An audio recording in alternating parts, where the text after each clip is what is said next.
Welcome back to Talk Wordy, my hub for all of the words that I read, write, or otherwise want to yap about. Today, you guys, I've got a very special episode because I am bringing you my first ever author guest on the pod. She is the Amazon best-selling author of multiple books, which are all steamy small towns with big found families. Her latest release, The Elusive Billionaire, the second book in the Happiness Ever After series, is out now. Please welcome Avery Maxwell. Avery, welcome Hi. to Talk Wordy. Thank you. Thanks for having me. Oh my gosh, this has been something that's been on my radar for the last couple weeks, and I've been so excited. Obviously, like a Yay. good kind of nervous, but I'm like, Yeah. I love talking to people. Obviously, my show is called Talk Wordy, but also I haven't gotten to tell you yet. I finished the arc. Well, I guess it's not an arc anymore since the book is, but oh my goodness. I was giggling. I was kicking my feet. I was sneaking my Yay. Kindle to work because I was like, I can't wait till I get home. It's not fair. Yay. That's so exciting. Thank Yeah, you. you're welcome. Okay, so before we get into all of our questions, Mhm. I want to start doing this with each of my guests, and I want to do a quick check-in of what we're reading, watching, and listening to. So, lately, reading-wise, I have been reading. I actually just finished Nightshade by Autumn Woods. I don't know if you know that book. I know. She was an indie author, and she published a book called Evergreen. I think either 2023 or 2024. She became really popular, but I still feel like not enough people knew about her one book. It was her debut, Yeah. if I'm not mistaken. And so Nightshade was completely new. It was kind of gothic, Yeah. crossword clues, kind of a murder mystery. She was trying to figure out she had a stalker, who was it?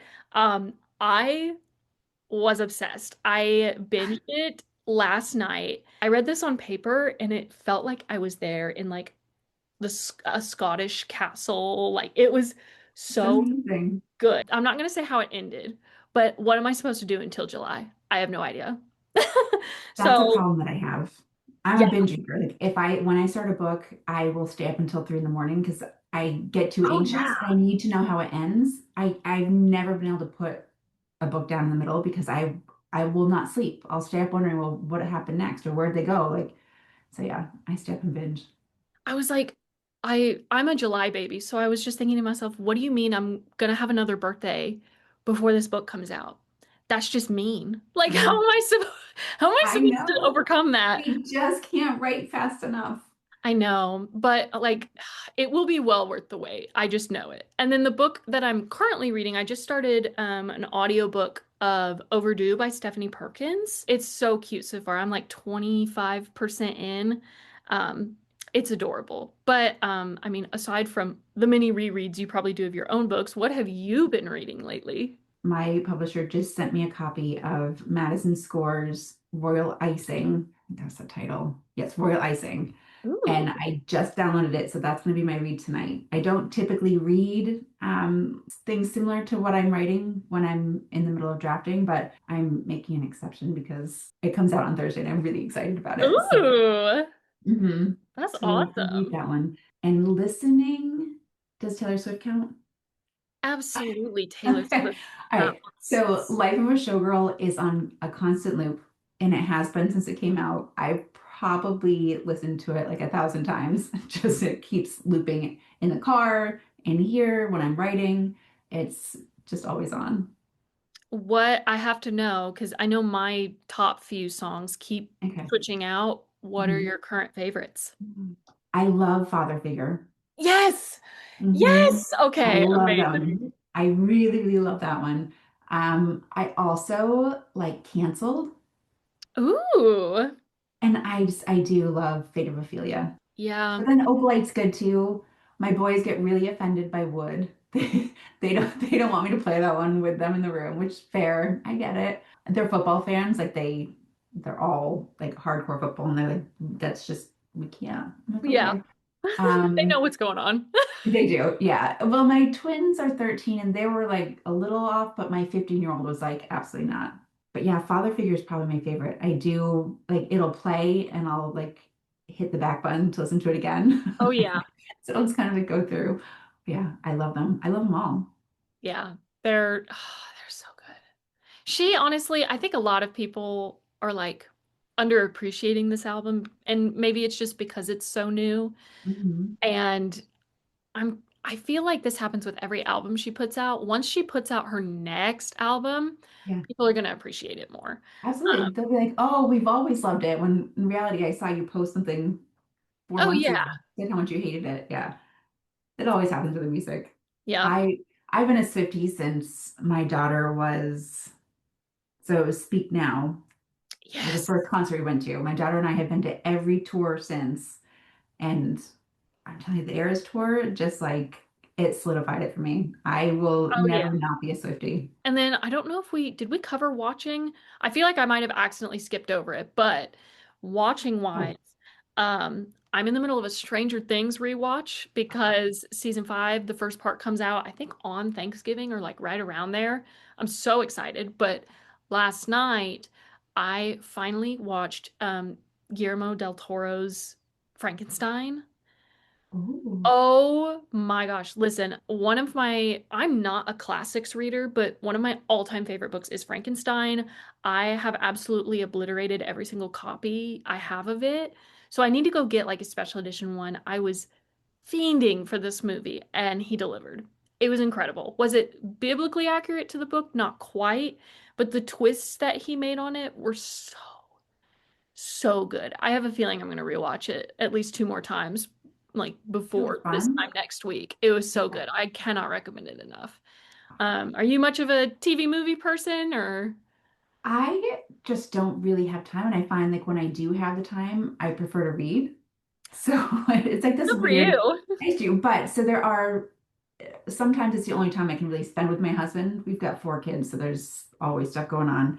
But we just finished the third season of The Diplomat on Ooh, Netflix okay. with Carrie Russell, who I have like the biggest girl crush on. I think I've loved her since Felicity. Like I just think she's so cute and she's so good in this. And I don't typically like political thrillers, but this one is really well done. Like the storytelling is like I fangirl over the storytelling. But I am a Bravo fan too. So Oh I yeah. love Below Deck.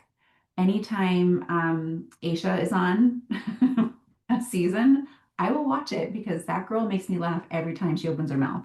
My husband says he doesn't like it, but every time it's on, I find him in the kitchen, like peering over Oh in yeah. the family They room. always do that with every, Yeah, whatever chick flick we put on or, yeah, scary thriller. He's like, what is absolutely. that?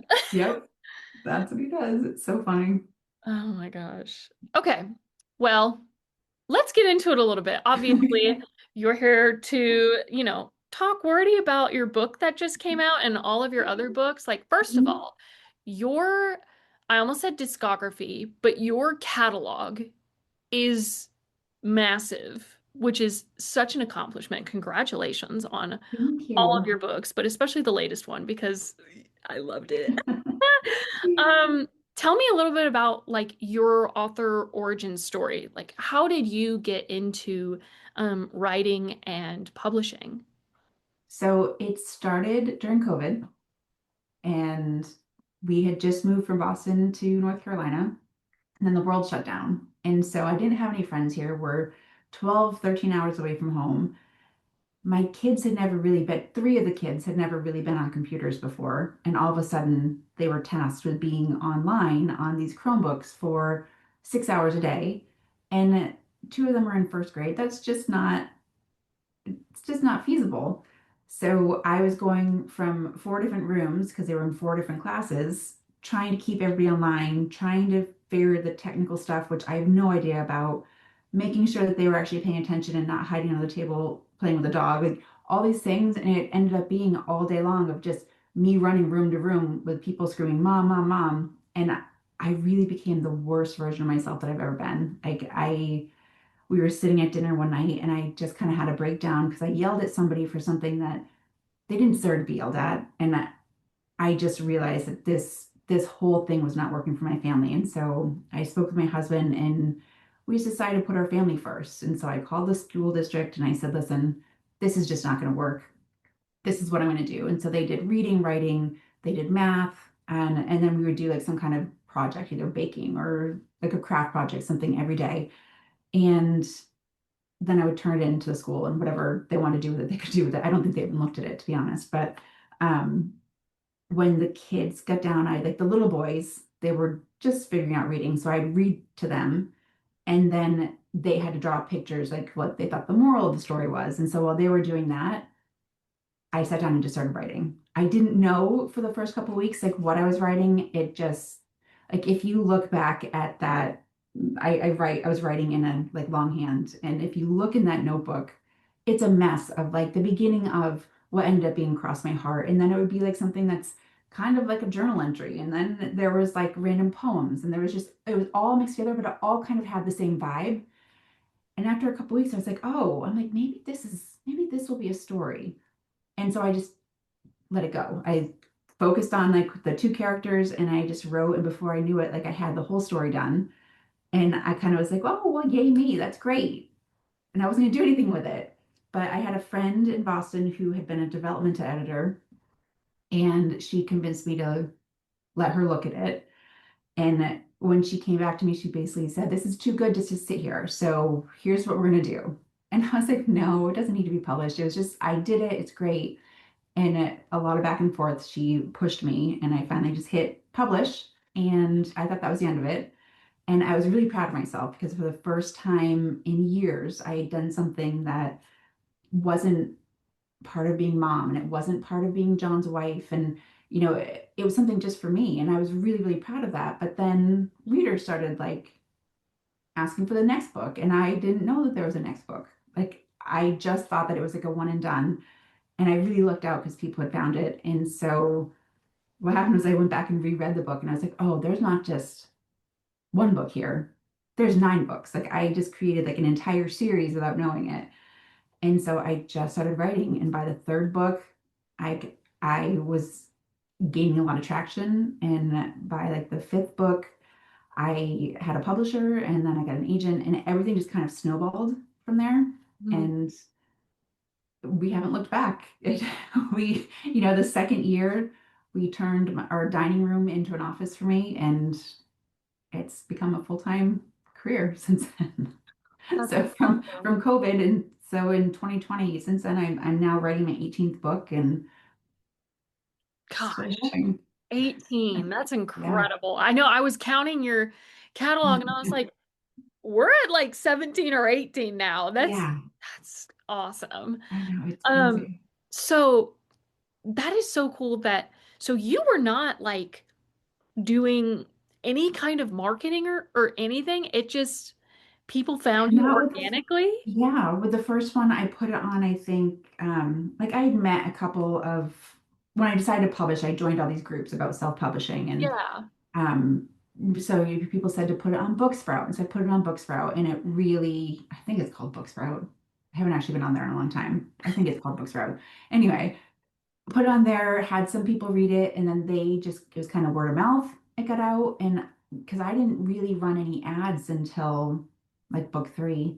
Hmm. So books 1 and 2 were just word of mouth. And then, I had a reader say, let's do a street team for you. And I was like, oh, let me Google what a street team is. Yeah. Like I literally had no idea. So after book 1, when I decided I was going to write book 2, my husband really sat me down and he's like, if you're going to do this, like it has to be a business. Like you have to go full in. And so he was the one who said, you have to spend money to make money. Because up until that point, I had just taken $500 from our like family account and did the cover, the editing very inexpensively. And so when I started making money, I put everything back into having that first book re-edited. Then I had the covers redone. And so for a full almost 2 years, every cent I made went back into helping me grow. Hmm. So that the first couple of books, it was newsletter swaps and whatever I could kind of do like inexpensively. Yeah. And it just caught on. But by book 3, I had a pretty loyal readership and they've been amazing. They've followed me from every book and they've watched me grow. And the funniest thing, like when you look at some of my reviews, they'll be like, this is not the same author that wrote Cross My Heart. And I'm like, it's Yeah. not, because I just didn't know anything when I started. And so during that whole period of the first 2 years, I was taking every class I could take, like trying to learn everything I didn't know because I literally jumped in head first and just was drowning trying to figure out the right way to do everything. But so my days went from being stay-at-home mom to, stay-at-home mom from 6 to 6 basically. And then, well, not six. My husband did take over the morning routine at some point, but I write from 8 at night to 3 in the morning. And then I do the mom job. My husband would get them when they went back to school. He'd get them after school. And then I do mom stuff and business stuff during the day. And then I was always with them when they got home from school. But it was not sustainable. I was working like 18-hour days and Yeah. I couldn't do that for a long time, but I wouldn't change anything because it definitely helped my trajectory. And I'm where I am now because of the hard work that I did early on. Yeah. I just wish that I had done a little more research before hitting publish. Mhm. If I'd spent a little time just learning before, I wouldn't have made so many costly errors, but it's all part of the process. I was gonna say, I really love hearing about your journey just because I think it helps our listeners, especially those who are authors or want to be authors. Mhm. It reminds them like that it's okay to have this like messy era, especially at the Yeah, start when you're just dipping your feet in the water and trying to, keep your head on your shoulders yeah. with trying to figure out everything. Because there's, especially with self-publishing, there's so many variables that now you've become responsible for. And I like hearing how, part of the money you put into it was to get a book re-edited. I think a lot of Mhm. authors, myself included, sometimes we get caught up on like, oh my gosh, I found a typo in a Yeah. book I've hit publish on. Like, Mhm. I can never go back. I mean, obviously, maybe don't republish a book if there's one typo. It's okay. It's not Yeah. the end of the world. But knowing that, like, if you really are wanting more from a book that you've already published, you can go back. You can, Yeah. fix it a There's little bit. and that being said, there's so many times that I want to go back. In my first like 4 or 5 books, I want to completely overhaul. At this point in time, it's not the best use of my time. Yeah. So as much as like I look at that first and second book and know that I'm leaps and bounds better than I was in my craft than I was with those books, I don't touch them intentionally because my time is better spent on new material. Hmm. And one of the things that readers always notice from me is the growth from book to book. Like Yeah. each book gets better because I am putting in the time to learn something new that I maybe what didn't master in the last book. So like this one was working when I did the elusive billionaire, one of the things I was working on was grounding, making sure that every single scene the reader knew exactly where they were Hmm. as soon as the scene opened.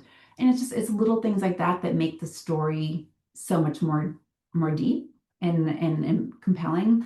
But it's all these little things that you just don't know until you get into it. And you start working with a really good editor who can point out things that you can improve on. So as much as I'd love to go back and redo those books, I don't. Yeah. But When I first did it, I did because I had spent I think $200 on editing, and it was very clear that they needed to have another go around. Um, but it's still my first book is still one of my best-selling books. So as much as I want to touch it, I just let it be. yeah.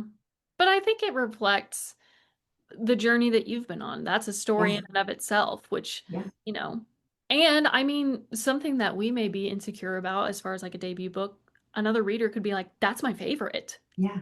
Oh my which, gosh, every time I mention that I want to do something with it, readers really get upset. Like that's the book they found me on. They love it the way that it is. And it was actually Taylor Swift who helped me realize that once you put something else, it's no longer yours. Like Mhm. let them have it and let them appreciate it for what it is. And as they read along, my backlist, they'll see the growth. And that's important to me too. It's, not just putting out a great product, but showing them that I am working really hard with each one to get better. But things like the cover, my first 4 books, I think have had 4 or 5 different covers because I just didn't know what I didn't know. Mm, And I think things like that, as you learn, you feel more comfortable and you get more confident in what your voice and your brand is.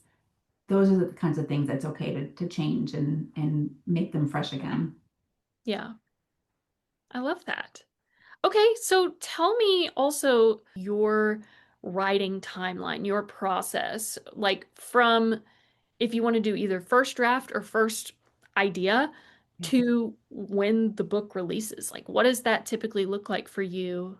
Okay, my idea typically starts around the 75% mark of the previous book I'm writing. So I usually get to around like I got with the elusive billionaire, I got 75% in and I was starting to take notes for the next book that I'm writing. And it's actually I'm working on two books right now, which has never happened before, but they're both really loud. So I'm taking notes on all of them.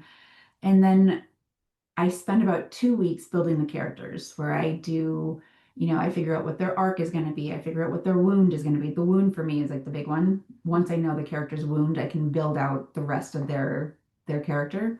I do enneagrams for the characters. I do the enneagrams against each other so I can know what their natural conflicts will be. I build out like what they look like physically, what they'll sound like. As I've written more books, I've started to realize I need to think about audio much sooner than I had been previously. So when I sit down to build a character, I really think about what they'd sound like when they're talking. And so then that helps when I'm writing because then I hear their voice in their head, so I'll know if it sounds like something they'd say or not. So I spent about 2 weeks doing that, and then I have major plot points or beats that I want to hit, but I know nothing else. I sit down and I start writing the story from start to finish. And I know some people really jump around. They can write different scenes and then piece them all together. My brain doesn't work that way. It works very linearly. So drafting is the hardest part for me, and that usually takes about 2 months. But it's a steaming pile of crap. Like you could never, no one could ever read it. It's so bad that I won't even let my editor, who I love and adore, even have a peek at a paragraph because most of it doesn't make sense. It's bare bones. It's how they got from their meet cute to their happily ever after, but there's no emotion in it. There's no descriptions. There's nothing that really makes it a book at that point. And once I'm done with that crappy version, then I do 7 more drafts, like full drafts, where one is I'm adding in emotion, one I'm adding in descriptions, one I'm checking to make sure that each scene is grounded, one I'm checking to make sure that they don't have blue eyes on one page and green eyes on the other page. And each time I'm rewriting as I'm going because sometimes I'll things won't make sense as I'm reading it, or I'll find a plot hole and I'll have to rework everything. Um, and then my last step is I print it out. I think I showed you this before, but I print it out at Staples and I read it out loud with like multiple colored pens. And anything that doesn't sound right, because when you hear things, it definitely is different than when you're reading them. So I'll go through and I'll read it out loud and I'll mark anything that's not right, any changes that I need to make. And once I'm done with that, then I send it to an editor. She does a critique edit where it's just major story issues. Like if there was a big plot hole or something that I missed, she'll give me information on. She'll also tell me like where I can cut back a little bit because my books tend to be pretty long. She'll tell me where I can cut back, and sometimes she'll tell me like I need more of this, like or we need another chapter here. Um, and then comes back to me. I work on that. It goes for a line edit for about 2 weeks. Comes back to me. I go through all the line edits. Then it goes for a copy edit. It comes back to me. I do another edit. Then it goes to a proofreader, back to me, and then to ARCs. That's a long process. Like my Yeah. editing process is very detailed and in depth. And there's most of my author friends could not work that way. But for me, my brain really works well with each draft picking out one thing to focus on.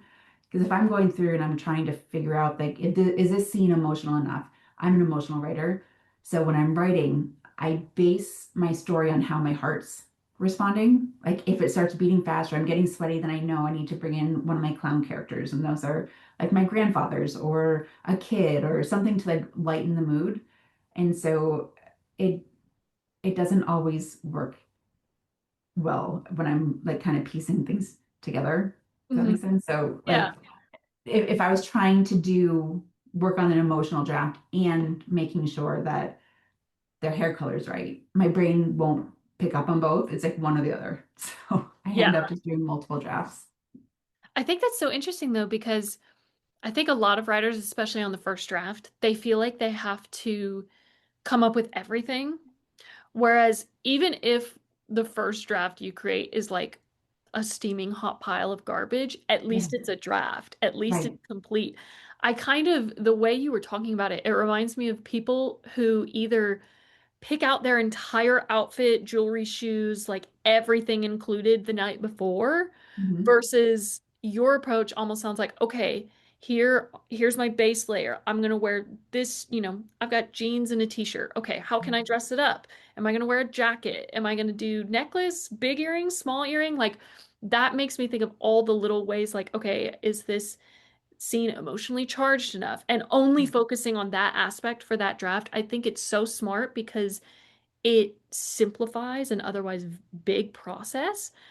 It was so long where I was going through and I was like, I felt like such a failure because I wasn't as efficient as many of my author friends were. I felt like I really was doing myself a disservice and I was pushing myself into these boxes that I didn't fit in. And so it was actually my editor who was like, why are you trying to be this other person? You're not that person. You don't write the same stories. You are your own person. Let it happen the way that it happens. And it was really giving myself permission to write a really bare bones, crappy version and being okay with that because I always knew that I flourish in the edits. That's where my story comes alive. It has always been that way. So why was I putting so much pressure on myself to make that first draft so perfect when literally I just need a blueprint of what the story is supposed to be? And Yeah. so that's what my first draft is. It's just a blueprint. It's the basic mechanics of a story. And each draft that I go through is when I make it shine. Like each draft has its own purpose and each draft, and I really like it. And I can go through a draft relatively quickly because now I'm just making the story better. I'm taking out what doesn't work, I'm adding in things that don't work. And so, like, my first draft will be like, let's say it's like 90,000 words. By the time I'm done, the book will be like this one, I think was 140,000 words. So it's really, I don't put any pressure on the first draft to be any kind of word count or any kind of Hmm. anything because I know I'm going to be adding in all of the good stuff.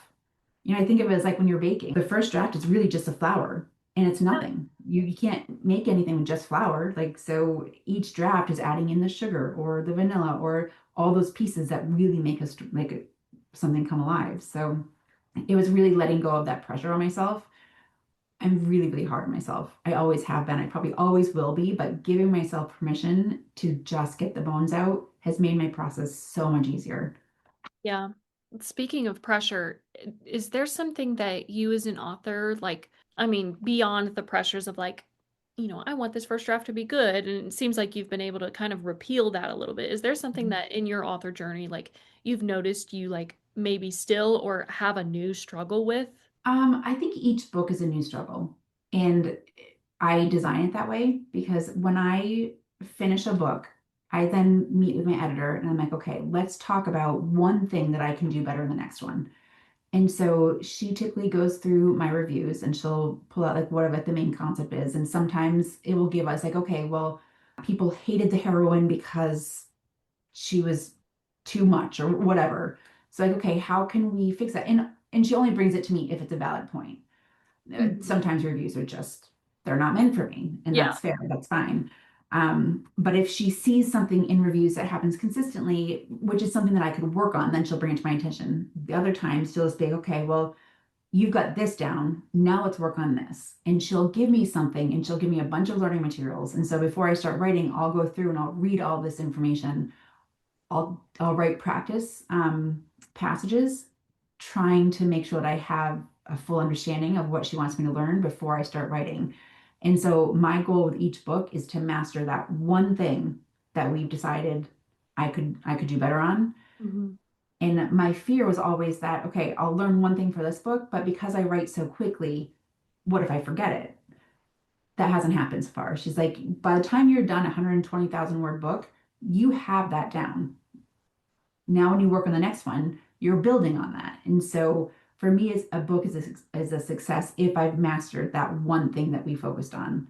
Hmm. And because reviews are fickle and ranking you never can count on. So for me to succeed is to make sure that each book is technically better than the one before.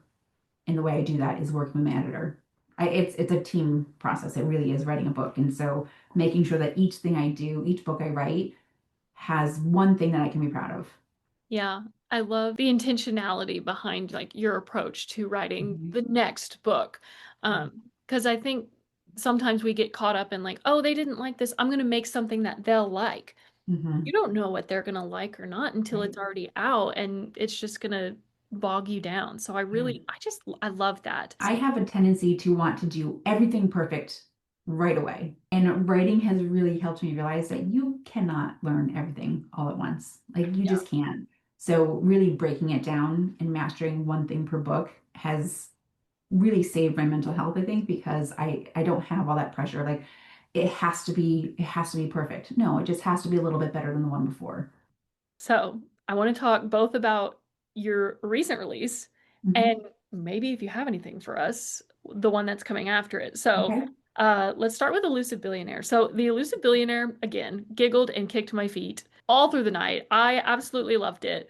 Um, so, like I loved the cozy vibes. I loved the angst between them. It was so well written. But instead of me blabbing, why don't you tell our listeners a little bit about the Elusive Billionaire or just the entire setting that the series takes place in? Well, it takes place in Happiness, Georgia, and the first book had us arriving in Happiness, Georgia because the grandfather had passed away. And in his will, he had basically given both of the boys a job to do. And then the first book, it was Braxton, and Braxton had to go to Happiness, Georgia to fix the heart and soul of the town. Well, he finds out pretty quickly that the heart and soul of the town is Madison, who ends up being his heroine. And with this book, The Elusive Billionaire, he is the half brother of Braxton, and he follows with their nephew because that's the only family they've ever had was Braxton, Grayson, and Sage. And so he learns pretty quickly that he can't be without his brother and his nephew. And that means he has to be in this small town that he kind of hates because everybody knows everything and they don't shy away from commenting on anything. Um, and he meets Savvy on his first night there, and they find out pretty quickly that they're going to be enemies. And that's where the story takes place. They're enemies with benefits, and they hate the way they love each other. And it takes a lot for them to figure it out. And once he learns her secret, he goes full on enemy. Like he despises her. He packs up, heads back to California for 6 months because he just cannot deal with her betrayal. And when he comes back, she shows up on his doorstep in the middle of a hurricane and they get stuck together. And so you get the little forced proximity, and he kind of finds out some of her secrets. And once he does, he's pretty all in pretty quickly. Um, and then it's you have that constant push and pull between them because as much as he wants her, he doesn't want her, and she's trying to figure out all her stuff. And then the townspeople get involved, and um, I think one of my favorite scenes is the line dancing, where he's this suited up billionaire and he is a really terrible dancer. Yeah. And one of the things that he has to do to win her over in front of the town is win this line dancing competition. And so when he realizes he can't learn how to line dance properly, he just does his own thing. And it was not what I was expecting. I had a whole plan in my head when I was writing, and he basically said, hold my beer, and went in a completely opposite direction. And that's Grayson. So I love when characters just kind of hop off the page and say, hey, you can rest for a second. I got this. yeah. That hold my beer moment is one of the best feelings as a writer. And I loved that scene. I also loved, because let me tell you, I will say sometimes I can be a cynic about, oh, enemies in a contemporary. What does that Hmm. look like? Because obviously in a contemporary book, you're not gonna, unless it's like a mafia or dark romance, you're not gonna like Yeah. pull a knife on somebody. But when I found out what the secret was, I was like, oh yeah, we would square up. I would Yeah. be throwing hands. Like, yes, that Mhm. is my enemy. Um, and so I was like, wow, she did that. And I think They it's rare to see enemies with benefits too. So I was giggling. I was Yeah, having a ball. they hated each other so much, but they there was this chemistry between them that they just could not stay away from. And this is going to be a very weird comparison, but I think of like my twins who they hate, like they fight nonstop, but Mhm. then they want to have like a three sibling sleepover, and I'm like, you were just throwing punches a minute ago, like Yeah. what? And so I did kind of take that dynamic a little bit. And I'm like, okay, they really hate each other, but they also really love each other. And And they just so during work. the day is when they're going to fight. And then he just shows up at her door every night because he can't not. Hmm. And I think it worked really well for them. Enemies to Lovers is one of my favorite to read, but I don't write it very often because some of my friends do it so well that I'm always afraid I'm going to ruin it. But Savvy and Gray didn't give me a choice. It was like every time I tried to like soften them a little bit or make things a little smoother, they just like, no, no, like we are full on enemies. We are going Yeah. to hate each other until we can't possibly anymore. And I think we did that. Yeah. Now, obviously, we see those two, together because obviously they have that push and pull chemistry. But Mhm. um, what can you say about the two leads, like as individuals? Like, how did you come up with their characters? Like, how do you, as the author, like see them individually? Because I know a lot of authors are like, those are my babies. Like, Yeah. how do you, obviously, like with what you were saying about like modeling their kind of like rough and tumble, but then they like just work well together. Like you pulled that from your twins. But like, how do you see them as individual characters?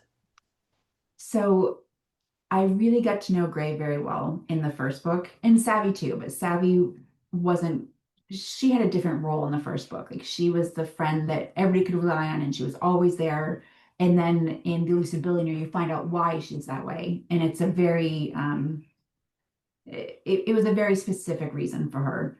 And you don't really understand that in the first book. Whereas Gray, I learned his wound pretty quickly. Like he had this family, his family life was not great, but he had this nuclear family with his brother and nephew. And I knew that the brother moving across the country was going to be a big thing for him. But he was also just this grumpy guy who like just seemed really hurt all the time. Like every time like he lashed out, like you knew that it was coming from a place of pain.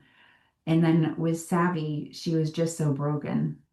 And I'm a fixer. So I just wanted to fix her. Like once I learned when I did the character work for these two and I realized where her pain points were, all I wanted to do was fix her and Yeah. just give her a happily ever after. And the only way to do that was to break down her walls with a wrecking ball. And Mm. Gray was that wrecking ball. Like he went at her nonstop until she literally was like, okay, I can't hold up my walls anymore. And that's the kind of relationship I love. I love when he sees her and he just wants to make things easier for her. But at the same time, like he understood that he couldn't be the one to fix everything for her, and Gray was also a fixer. So that was really hard for him. So it was a really big growth moment for the two of them where she had to be her own hero and he had to let her. Mhm. So that was kind of like the dynamic that I went to with both of them through the whole thing was like her figuring out how to be her own hero and him figuring out how not to overstep the boundaries and do everything for The her. dynamic between them was so good. But I also love just evaluating the two leads as individuals. Should for some reason the writer be like, nah, they're not going to be together. I was like, Yeah. what do you mean? Okay, so like, what can you tease us with regarding book three? Where are you in your process? I'm a little less than halfway through my first draft. So Valen and Clover knew each other when they were children, Mhm. and they got separated, and she has never understood why. So she's written in these letters all these years and never heard from him, and then he shows up as her bodyguard. And I'm writing a road trip right now with them and Chief, who's a meddling grandfather character, and a giant dog named Rex. And they're in a small town in Vermont on their way to figure out their past. And they're a lot of fun. Clover's a scaredy cat. She's scared of everything, and Valen's not scared of anything. And he is trying to figure out where everything went wrong. Hmm. And it's a lot of fun. I love a bodyguard romance. Ooh, Mhm. Yeah. spectacular. Give me 14. Thank you so much for coming on the pod. This was absolutely wonderful. I loved getting to talk a little bit more in depth about you and your process as an author, your latest release, all of your books. Oh my gosh, you guys, you need to go check out her entire backlog. So, last question for you, where can our listeners find you and find your books? The easiest place is either Amazon or my website. So my website is just averymaxwellbooks.com. And on Amazon, you just type in Avery Maxwell and they'll all populate for you And right there. also, this is such a like web girly comment of me. I've told you this before, but your website is beautiful. It's so, oh my gosh, like it's a dream author website. I feel like I could get lost in it for like half an Oh, hour. I'm so happy. I just had it redone. So I'm so happy that you saw it now and not the mess it was before. But thank you. That's been a work in progress for a while, and I'm really proud of how it turned out. And I can take absolutely no credit for it because I don't even know how to update it right now. We're in a learning curve where I'm trying to figure out how to navigate it, but it's very pretty. Yeah, no, it's gorgeous. You guys go visit her website, go find all of her social media channels, link up with her, follow along with her publishing journey, and obviously go read all of those Yeah, books. I feel please like you've do. got reading material for the next like year plus, unless you're like a super fast reader. That's not me, I'm a slow reader, um but again, Avery, thank you so much for coming on Thank the you for pod. having me. Thank you so much to all of you guys who are listening or who are watching. I can't wait to bring you some more author guests. I'm so honored that you agreed to be my first. Of This was course. so special. Oh, Yeah, and so until next time, I will see you guys in the next one.